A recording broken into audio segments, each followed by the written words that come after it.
இன்றைய புதிய கோணம் பகுதியில் அமெரிக்க அதிபர் தேர்தல் வேட்பாளர்களாக போட்டியிடக்கூடிய கமலா ஹாரிஸ் ட்ரம்ப் இடையே நடந்த நேருக்கு நேர் விவாதம் தொடர்பாக இந்தியன் எக்ஸ்பிரஸ் பத்திரிகையில் வந்திருக்கக்கூடிய செய்தி கட்டுரை. பத்திரிகையாளர் பூஜா அந்த கட்டுரையை எழுதியிருக்கிறாங்க. விவாதத்தில் ட்ரம்ப்பை வீழ்த்திய கமலா அப்படின்னு தலைப்பிட்டு எழுதியிருக்கிறாங்க. விவாதிப்பதற்காக மூத்த பத்திரிகையாளர் திரு ஆர் கே ராதாகிருஷ்ணன் அரங்கத்திற்கு வந்திருக்கிறாங்க. வணக்கம். வணக்கம் சார். 90 நிமிடங்கள் ட்ரம்ப்புக்கும் கமலா ஹாரிஸுக்கும் நடந்த விவாதம். அதை ஒட்டி தான் அந்த கட்டுரை எழுதப்பட்டிருக்கு.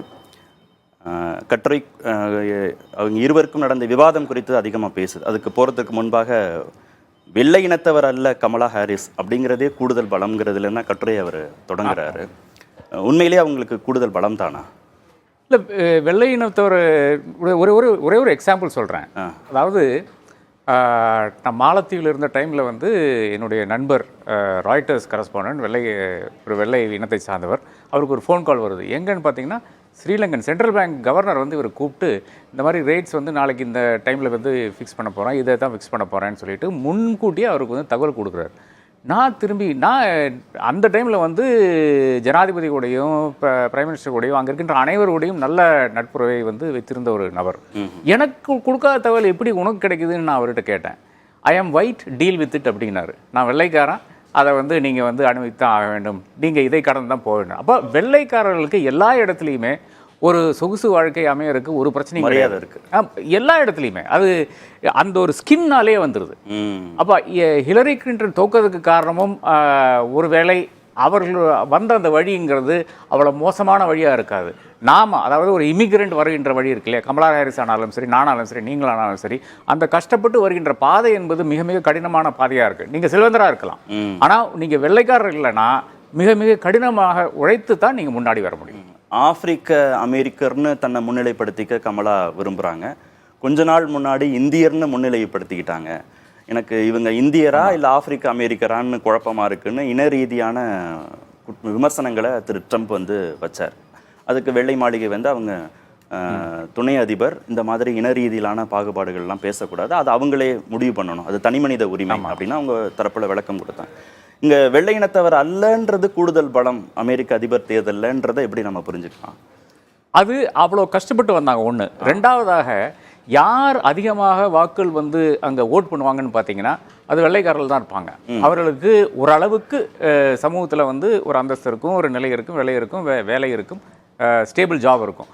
நம்மளை மாதிரி இங்கே வந்து லீவ் கிடையாது. அதாவது ஓட்டிங் டே வந்து லீவ் கிடையாது. முன்னாடியே நீங்கள் வேணால் ஓட்டு போட்டுக்கலாம், ஆனால் ஓட்டிங் டே வந்து லீவ் கிடையாது. அப்போ நீங்கள் வந்து அந்த லீவ் எடுக்கிற இடத்துல இருக்கிறீங்களா? தினக்கூலியில் இருக்கின்ற பல நபர்களும், அதாவது கருப்பு வம்சத்தில் இருக்கிறவங்க தான் அதிகமாக இன்றைக்கி ஜெயிலில் இருக்கிறாங்க. அதே மாதிரி அதிகமாக டெய்லி எம்ப்ளாய்மெண்ட்லாம் இருக்கிறாங்க. அவர்களுக்கு வந்து பர்மனெண்ட் எம்ப்ளாய்மெண்ட்டுங்கிறதே அந்த ஊரில் கிடையாது ஒரு நிலைமை இருக்கிறது. ஆனால் அதுலேயே பலரும் தேர்ச்சி விட்டு எவ்வளவோ காசு பணம்லாம் பார்த்துருக்கிற நபர்கள் இருக்கிறார்கள். சினிமா துறையிலிருந்து ஆரம்பித்து கொண்டு பல துறைகளும் வந்து ஷைன் பண்ணியிருக்காங்க, நிறைய பேர் இருக்காங்க. ஆனால் பெரும்பாலான இருக்கின்ற கருப்பு வம்சருக்கு வந்து அவர்கள் எல்லாம் வந்து அடித்தட்டு மக்களாக இருப்பார்கள். அப்போ அங்கிருந்து ஆட்சியாளர்களை தேர்ந்தெடுக்க வேண்டிய கூடுதல் பொறுப்பு இவங்களுக்கு இருக்கு வெள்ளை இனத்தவரை விட டெஃபினட்டாக இருக்கு. ஆனால் அவர்களால் செய்ய முடியாத ஒரு கட்டாயம் என்னன்னு பார்த்தீங்கன்னா, ஒன்று ஓட்டர் ரெஜிஸ்ட்ரேஷனுக்கு ஐடி வேணும். அங்கே வந்து ஐடி ஒன்று டிரைவிங் லைசன்ஸ் அந்த மாதிரி ஏதோ ஒரு விஷயம் வேணும். ஆனால் அது ஐடி அவர்களுக்கு எடுக்கிறதுக்கே வந்து மிக கடினமான ஒரு விஷயமா இருக்கிறது. அதனால ஓட்டிங் பூத்துக்கு வர்றது, அன்னைக்கு அந்த கூலியை கலைந்து விட்டு வர்றது, இதெல்லாம் பயங்கர பிரச்சனைகளாக இருக்கிறவருக்கு. அதனால் வர முடியாத ஒரு சூழ்நிலை வந்து பல கருப்பு வம்சருக்கும் இருக்குது. அதனால வெள்ளைக்காரர்கள் வந்து அதிகமாக வந்து வாக்களிக்கிறார்கள். அவர்களுடைய ஆளுகள், விருப்பப்பட்ட ஆளுகளை வந்து தேர்ந்தெடுக்கிறாங்க. இந்த விவாதத்தில் ட்ரம்ப்பை வந்து ரொம்ப நம்பிக்கையோடு கமலா ஹாரிஸ் வந்து எதிர்கொண்டாங்க. அவங்க வந்து ஒவ்வொரு முறை கேள்விகள் வருகிற போதும் பார்வையாளர்களை பார்த்து ரொம்ப நம்பிக்கையோடு பதில் சொன்னாங்க. ஆனால் ட்ரம்ப் வந்து கேள்வி கேட்டவங்களை பார்த்து தான் சொன்னார். கொஞ்சம் பதட்டமாகவே தான் இருந்தார். இல்லை அப்பப்போ கமலா ஹாரிஸையும் நோக்கினார் அப்படின்னா ஊடகங்களில் செய்திகள் இருக்கு. ஒரு நம்பகத்தன்மை இல்லை நம்பிக்கையின்மை அப்படின்ற ஒரு கான்ஃபிடன்ஸ் லெவல் குறைந்ததாக ட்ரம்ப்பும் கமலாவுக்கு வந்து கட்டாயம் ஜெயிச்சிருவோன்ற ஒரு நம்பிக்கையோடும் இந்த இதை வந்து எதிர்கொண்டாங்களா முன் தயாரிப்போடு? இல்லை, நான் பார்க்குறது எப்படின்னா 11வது மினிட்ல தான் இவங்க வந்து உங்கள் இதுக்கு என்னது பரப்புரைகளுக்கு கூட்டம் கம்மியாக இருக்குது அப்படின்னு வந்து ஒரு மேட்டரை வந்து பட்டன் போடுறாங்க. அதில் வந்து ட்ரம்ப் விழுந்துட்டார். அவருக்கு அதில் வந்து கோபம் வந்துருச்சு. கோவம் வந்து அடுத்தது என்ன பேசுறதுனே தெரியாமல் வந்து உளர ஆரம்பிச்சிட்டாரு. அதாவது ஸ்ப்ரிங்ஃபீல்டு என்ற இடத்துல வந்து ஒஹாயோவில் வந்து ஊடுருவி வருகின்ற நபர்கள், இல்லீகலாக நாட்டுக்கு வருகின்ற நபர்கள் வந்து நாய்களையும் பூனைகளையும் சாப்பிட்டு கொண்டிருக்கிறார்கள் அப்படின்னுலாம் ஆரம்பித்து ஒரு தேவையில்லாத பல விஷயங்கள் வந்து பேசிவிட்டார். அதிலிருந்தே அவர் தன்னுடைய நிதானத்தை கம்ப்ளீட்டாக எழுந்துட்டார். அங்கே தான் லூஸ் பண்ணுறாரு. ஆனால் இதே வந்து பைடன் ட்ரை பண்ணார். அந்த ஜூன்ல நடந்த விவாதத்தில் அதுல வந்து ட்ரம்ப் பயங்கரமா ஸ்கோர் பண்றாரு. திஸ் ஃபெலோ அப்படின்னு எல்லாம் பேசினாரு. This fellow should be in jail. அந்த மாதிரி கொஞ்சம் தரக்குறைவான, அதாவது ஒரு பிரசிடென்ட் டிபேட்ல வரக்கூடாத வார்த்தைகள் வந்து பைடன் வந்து அப்போ விட்டார். அப்படி இருந்து கூட நிதானத்தை வந்து அந்த டைம்ல வந்து ட்ரம்ப் இழக்கவில்லை. இந்த முறை வந்து 16வது நிமிஷத்துல இருந்து ஆரம்பிச்சு கம்ப்ளீட்டாக டவுன் ஹில்லா தான் இருந்தவருக்கு. ஏன்னா பைடன் வந்து ஒபாமாவை ட்ரம்ப்னாரு, ட்ரம்ப் ஒபாமானாரு. நிறைய சில தவறான புள்ளி விவரங்கள், பெயர்கள் உச்சரிக்கல அவருக்கு சிரமம் இருந்தது. அமெரிக்காவோட ஃபர்ஸ்ட் லேடி கமலா ஹாரிஸ்லாம் பேசினார். அது வந்து ட்ரம்ப்புக்கு வசதியா இருந்ததா ஜூன் மாதம் நடந்த விவாதத்துல ஸ்கோர் பண்றதுக்கு? ஆமா, ஜூன் மாதத்துல வந்து அவருடைய கான்ஃபிடன்ஸ் அந்த பாடி லாங்குவேஜ் பார்த்தாலே தெரியும். நீங்க இந்த விவாதத்துக்கும் அந்த விவாதத்துக்கும் பாடி லாங்குவேஜ், ட்ரம்போட பாடி லாங்குவேஜ், ட்ரம்ப்புடைய பாடி லாங்குவேஜ். ட்ரம்ப் வந்து ஒரு புள்ளி, அவருக்கு அதுதான் முடியும். அதாவது மிரட்டுற ஒரு இடத்துல தான் ட்ரம்ப் எப்பவுமே இருக்கணும். ஆமா, அப்படி நிப்பாரு. அதுல தான் இருக்கு. இந்த ஒரு முறை பாத்தீங்கன்னா இப்படி நின்று இருந்தார். பல தருணங்கள்ல பாத்தீங்கன்னா பார்வையாளர்களே பார்க்கலன்றாங்க. கமலா ஹாரிஸை பார்த்து பதில் சொல்றாரு, ஆனா கேள்வி கேட்கறவங்க மட்டும் பார்த்து பதில் சொல்றாரு. ஆமா, அது இதுல வந்து பார்வையாளர்கள் கிடையாது, பட் கேமராவை பார்த்து நீங்க பதில் சொல்லணும். அப்பதான் நீங்க வந்து கனெக்ட் பண்ண முடியும் ஆடியன்ஸ். அவங்க தானே வாக்காளர்கள், அவங்க செய்திகள் சொல்றாங்க. ஆமா, அதாவது ஓகே, ஒரு கொஸ்டின்ல வந்து உங்களுக்கு செட் பேக் ஆகுதுன்னா நீங்க அடுத்த கொஸ்டின்ல வந்து அது வந்து ரீகூப் பண்ணிக்கலாம். அதை விட்டு போட்டு இவர் என்ன பண்ணாருன்னு பார்த்தீங்கன்னா எல்லாத்துக்குமே வந்து ஒரு எதிர்வினை. இப்போ கமலா ஹாரிஸ் ஏதாச்சும் பேசி முடிச்சோன்னா இவர் ஏதோ ஒன்று பேசுறது.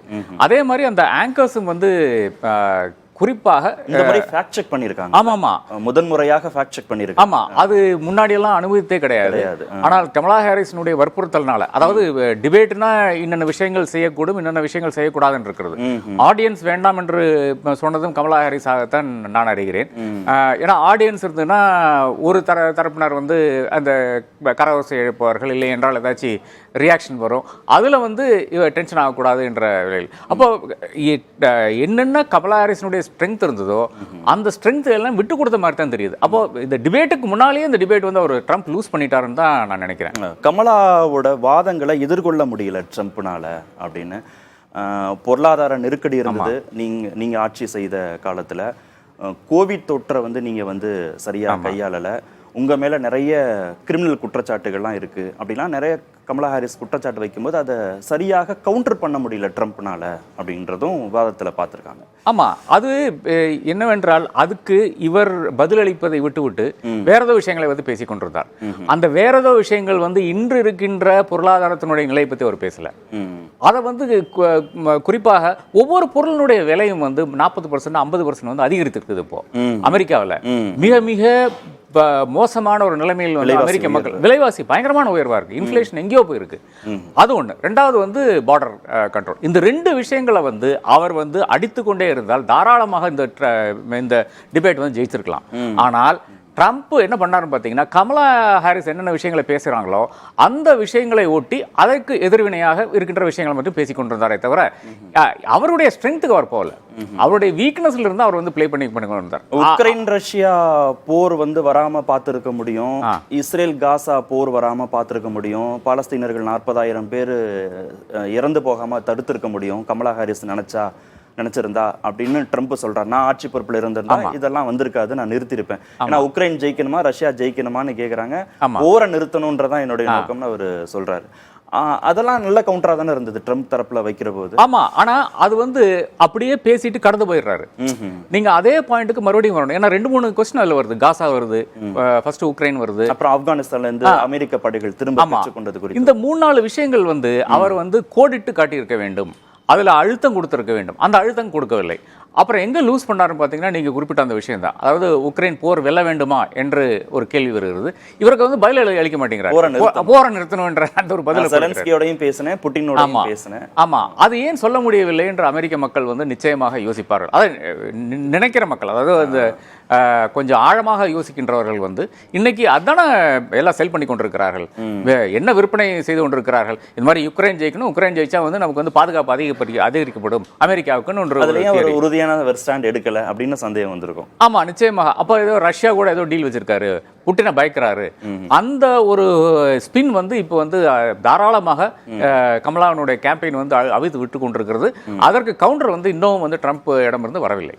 அதீதமான வாக்குறுதிகள், நிறைவேற்றவே முடியாத வாக்குறுதிகள், நிறைய பொய்கள்லாம் சொன்னார் விவாதத்தில்னு. அவர் ஏற்கனவே பிரச்சாரத்தில் கொடுத்த வாக்குறுதிகள், இலவசங்கள் குறித்து அவர் கொடுத்த அறிவிப்புகள்லாம் கூட பொருளாதார நிபுணர்களால் கடும் எதிர்ப்புக்கு உள்ளானது. இதெல்லாம் எப்படி செய்ய போறாரு, அமெரிக்க பொருளாதாரத்தை வச்சுட்டு இதெல்லாம் எப்படி கொடுக்க போறாருன்னு இங்கேயும் அவர் நிறைய நிறைவேற்ற முடியாத வாக்குறுதிகள், பொய்கள் சொல்லியிருக்கிறாரு விவாதத்தில்ங்கிறதும் குறிப்பிடப்பட்டு. ஆமா, அதாவது இப்போ நீங்க வந்து அடித்தட்டு மக்களுக்கு நான் இதெல்லாம் செய்வேன்னு சொல்வதும், அதே நேரத்தில் செல்வந்தர்களுக்கு இருக்கின்ற டாக்ஸ் பிரேக் கொடுக்கறதும், இது ரெண்டும் வந்து முரணான விஷயமா இருக்கிறது.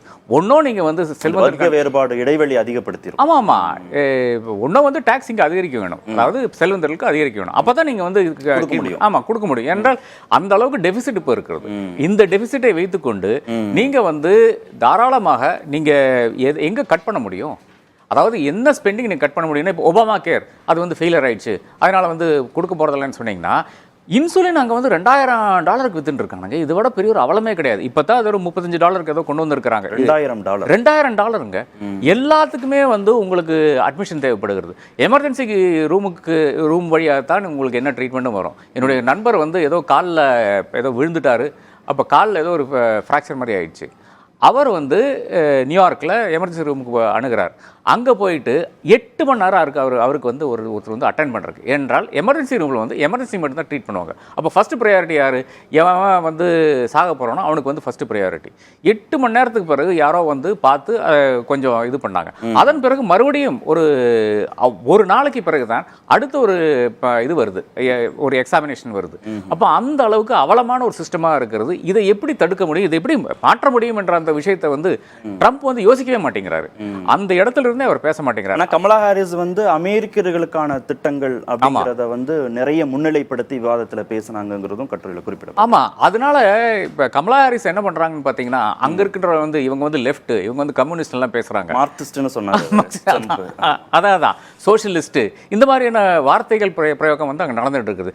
லெஃப்ட் என்ன, சோசியலிசம் என்ன, கம்யூனிசம் என்னன்னு யாருக்கும் தெரியாது. ஆனால் நீங்க வந்து நிறைய அந்த ஓட்டர்ஸ் கிட்ட பேசுற காட்சிகள் வந்து நிறைய வீடியோஸ்லையும் ட்விட்டர்லாம் பார்த்துருக்கேன். அங்கெல்லாம் என்ன எதனால் வந்து நீங்கள் ட்ரம்ப்புக்கு ஓட்டு போடுறேன்னு கேட்கும்போது பல நபர்கள் குறிப்பிடுகின்ற விஷயம் என்றால், அவள் கம்யூனிஸ்ட்டு, அவள் சோசியலிஸ்ட்டு, இப்படியெல்லாம் குறிப்பிட்டு கொண்டிருக்கிறார்கள். ஆனால் அந்த கம்யூனிசம் சோசியலிசம் வந்து அவர்களுக்கு நன்மை விளைக்கும் என்ற விஷயத்தை வந்து அவர்களுக்கு தெரிய மாட்டேங்குதுன்னு நினைக்கிறேன். கமலா ஹாரிஸை இப்படி பிராண்ட் பண்ணுறாங்க. பிராண்ட் பண்ணுறாங்க. அப்போ அப்படி பிராண்ட் பண்ணி இந்த நாடே திவால் ஆயிரும், நாடே குட்டிச்சோரா போயிடும், இந்த மாதிரி பேசி கொண்டிருக்கிறார்கள். ஏன்னா லெஃப்ட் என்னவென்று, கம்யூனிசம் என்னவென்று இன்னும் அந்த மக்களுக்கு விளங்கவில்லை என்றுதான் உண்மை நிலையாக இருக்கிறது. வேலைவாய்ப்பின்மை, பணவீக்கம் தொடர்பாக ட்ரம்ப் கிட்ட முன்வைத்த கேள்விகளுக்கு சரியான பதிலை வந்து ட்ரம்ப் சொல்லலை அப்படிங்கிறதும் அவருக்கு ஒரு பின்னடைவாக பார்க்கப்படுது. நிச்சயமாக அந்த ட்ரம்ப் பீரியடில் வந்து அவருக்கு வந்து அஃப்கோர்ஸ் கோவிட் என்ற ஒரு பெருந்தொற்று வருகிறது. அதனால வந்து ஜாப்ஸ் ரொம்ப கம்மியாகிறது. அதே மாதிரி பணவீக்கம் அதிகமாகிறது. ஜாப்ஸ் கம்மியான உடனே பல விஷயங்கள் அங்கே நடக்கிறது. அதாவது இஎம்ஐ பே பண்ண முடியாத இருக்கிறது, வீட்டிலிருந்து வெளியேற்றப்படுகிறது, அந்த மாதிரி பல விஷயங்கள் அங்கே நடக்கிறது. அதனால அந்த ஒரு ரெக்கார்டு என்பது வந்து முதல் 2 வருடம் இருக்கு இல்லையா, 2016 ஆரம்பிச்சு 19 வரையான காலகட்டம், 3 வருஷம் மட்டும்தான் அவருடைய எக்கானமி வந்து அவர் பேச முடியும். அதுக்கு தாண்டி அவரால் பேச முடியாது. அப்போ அதனால வந்து சொதப்பிட்டார். அவர் தெரிஞ்ச விஷயம் தான், எக்கானமி இந்த விஷயங்கள்லாம் அவர் தெரிஞ்ச விஷயம் தான். ஆனால் அதில் வந்து சொதப்பதுக்கு காரணம் என்னவென்றால், இல்லை என்றால் தெளிவாக ஒரு பதில் கொடுக்காததுக்கு காரணம் என்னவென்றால், அந்த ரெக்கார்டை வந்து அவர் பேசினார் என்றால் நல்ல ஒரு பாயிண்ட் எடுத்து கொடுக்குற மாதிரி ஆகும். அதனால அதை அப்படியே மழுப்புறது தான் பெஸ்ட்டுன்னு அப்படின்னு வந்து அந்த ஒரு இடத்துல வந்து கரெக்டாக ஃபாலோ பண்ணியிருக்காருன்னு நினைக்கிறேன் நான். கட்டுரையாளர் என்ன சொல்றாருன்னா, இந்த கமலா ஹாரிஸ் ட்ரம்ப்புக்கு இடையேயான விவாதம் வந்து ரொம்ப ஒரு ஆரோக்கியமான விவாதம்லாம் ஒன்றும் சொல்ல முடியாது. ஒரு உணர்ச்சி ரீதியிலான ஒரு பரிமாற்றமாக தான் அதிகமாக இருந்தது. சப்ஜெக்ட் குறித்தும் பிரச்சனைகள் குறித்தும் முன்னேற்றம், அமெரிக்காவுக்கான முன்னேற்றங்கள் குறித்தும் அதிகமாக பேசலை. கருக்கலைப்புக்கான தடை அதில் அப்புறம் பெண்களுக்கான திட்டங்கள் இதில் கொஞ்சம் கமலா ஹாரிஸ் தான் கவனம் செலுத்தினாங்களே தவிர மற்ற விஷயங்கள் அவங்களுக்கு போதிய பிடிமானம் இல்லைன்னு அவர் வந்து சொல்கிறாரு. இருந்தாலும் கூட வெள்ளை மாளிகைக்கு கமலா ஹாரிஸ் செல்வதற்கான ஒரு வாய்ப்பை இது உருவாக்கியிருக்கு. ஏன்னா ஜூன் மாதம் பைடனுக்கும் ட்ரம்ப்புக்கும் நடந்த விவாதத்தில் ட்ரம்ப்புக்கு 67%, பைடனுக்கு 33% ஆதரவு. இந்த விவாதத்தில் செப்டம்பர் 10 நடந்த விவாதத்திற்கு பிறகு கமலா ஹாரிஸுக்கு 60% ஆதரவும் ட்ரம்ப்புக்கு 30% அளவுக்கான ஆதரவும் தான் கிடைச்சிருக்குன்னு. இந்த விவாதத்திற்கு பிறகு கமலா ஹாரிஸுக்கான செல்வாக்கு கூடியிருக்கா? ஏன்னா இன்னொரு விவாதத்துக்கு ட்ரம்ப் ஒத்துக்கலைன்னு வேற செய்திகள் வந்துருக்கு. ஆமாம்மா. இதில் இப்போ இந்த விவாதத்தினுடைய விஷயம் என்னவென்றால், நான் இப்போ அமெரிக்கன் கான்சுலேட்டில் இருந்தேன். அங்கே ஒரு டெமோக்ராட் ஒரு ரிப்பப்ளிக்னு வந்திருந்தாங்க. அந்த ஒரு செஷன் நான் சேர் பண்ணியிருந்தேன். அங்கே அந்த பெண்மணி என்ன சொன்னாங்கன்னு பார்த்தீங்கன்னா, அதாவது ஒரு டிபேட்டை வைத்துக்கொண்டு நீங்கள் வந்து ஜெயித்திட முடியாது, ஆனால் தோக்கலாம். ஒரு டிபேட்ல வந்து நீங்க மோசமா ஜெயிக்கிறது ஒரு பெரிய மேட்டரா இருக்காது, ஆனா தோக்க முடியும். மிக மிக எளிதாக நீங்க தோக்கலாம். எப்படி தோக்கலாம்னு பாத்தீங்கன்னா, உங்களுடைய அந்த எப்படி அப்பியர் ஆகிறீங்க, என்ன உங்களுடைய ஆன்சர் வருது, தோற்றம், நம்பிக்கை. ஆமா, அதே மாதிரி நீங்க வந்து தவறா பேசுறீங்களா, தவறானா என்ன இந்த வார்த்தைகள், இந்த பைடன் பண்ண மாதிரி ஃபர்ஸ்ட் லேடின்னு அழைக்கிறது, அந்த மாதிரி உங்களுடைய மெமரி பவர், இந்த மாதிரி விஷயங்கள் வந்து நீங்க வந்து தவறு செய்தீங்கன்னா நிச்சயமாக நீங்க தோக்கலாம் அப்படின்னு ஒரு கருத்தை வந்து வைக்கிறாங்க. அதனோடு நான் ஏறத்தாழ உடன்படுகிறேன். இப்போ இது ஒரு பெரிய ஒரு ட்ராக்ஷன் எல்லாம் கொடுத்துறாது. நிச்சயமாக கமலா ஹாரிஸ்க்கு இது பெரிய ஒரு உண்டு பண்ணிருக்கும். நிச்சயமா அவங்களுடைய கேம்பெயினுக்கு ஒரு பெரிய ஒரு பூஸ்டாக வந்திருக்குன்றதான் பார்க்க வேண்டியது. 2 மாதம் இருக்கு. பாப்போம். நன்றி நிகழ்ச்சியில் பங்கேற்றதற்கு.